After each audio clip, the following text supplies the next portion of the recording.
when I was 15, I witnessed something terrible at a gas station. Me and my two friends at the time stopped at a Circle K for snacks, swishers, etc. My older friend, who was 18 at the time, went inside and was taking longer than usual. I started to look around my surroundings since I was bored from waiting. I noticed a guy and a woman arguing with an older man, and they began to yell. That's when the man jumps in the car and attempts to flee, but the man and the woman block his path and start to kick his window. They start yelling for people to help her while also yelling, saying, "He's taking her." I slowly get out of my car and my other friend does the same.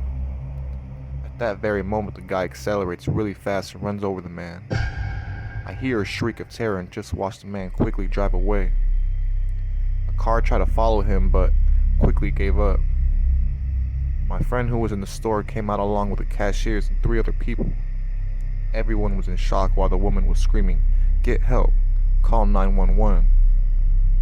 The man that ran him over actually ran over his leg. It was completely smushed and was covered in all black tire rubber. The man was shouting in pain to such a high and scary level that I can't even explain. Me and my friends left because one of them who was driving had snuck out the car we were using and wanted to bring it back before their parents had noticed. Since I do not know the man, I do not know the update about him, or if he even made it or not.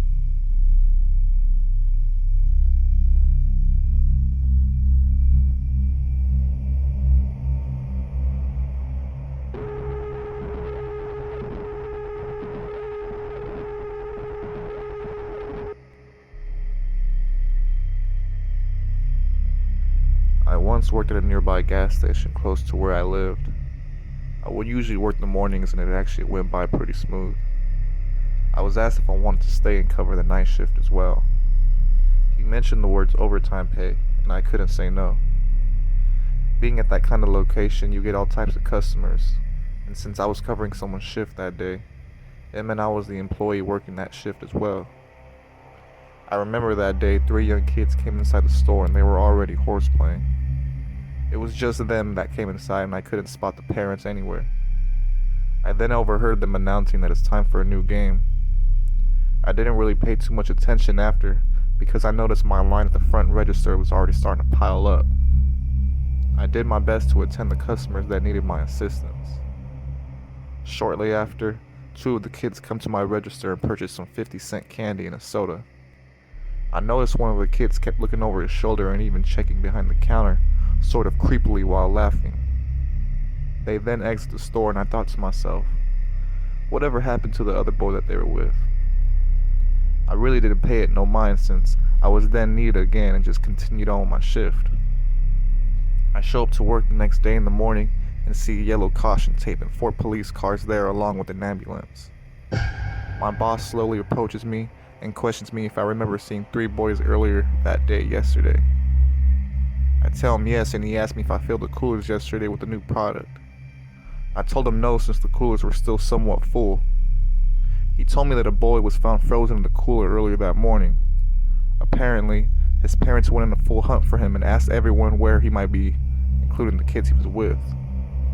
The cops said the boys were just playing hide and seek and one of the boys hid in the cooler but got locked inside. I sat down for a full 10 minutes just in shock and awe about what happened.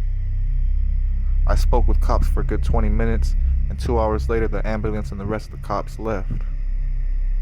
That incident happened about 1 year ago and nobody was found at fault for it.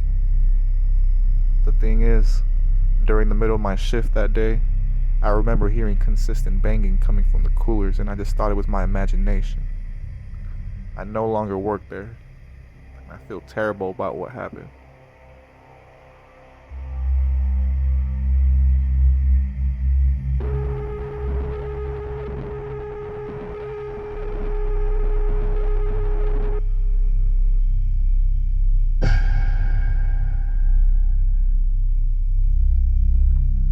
I was really good mates with a friend of mine who I used to pick up from work and give ride homes to.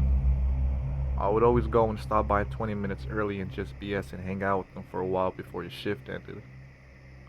One night in particular has to be one of the strangest nights there. I remember it being a regular night, and I show up around 12:35 a.m. and just chat with him while he mops and cleans the store before he leaves. It was just us in the store and it seemed pretty empty. Just then, an older male who appeared to be in his late 30s walks in. He seemed like a biker guy and he was wearing a denim jacket. He had long brown hair and he was even wearing a bandana. The odd thing about him was he was completely covered in blood, from his face all the way down to his stomach. Me and my friend both watch him confused but try not to stare at him, if that makes sense. He walks up and grabs a Red Bull from the freezer and quietly walks to the register and greets my friend. My friend asks him, would that be all?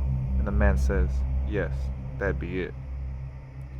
I could tell my friend was going to ask him if he needed help, knowing the kind guy my friend is. But to my surprise, he didn't. He rings him up and gives the man his change. The man walks out slowly and stops at the door right before he exits. He looks back at us and smiles very creepily and says the words, "Don't worry, it's not my blood," then leaves.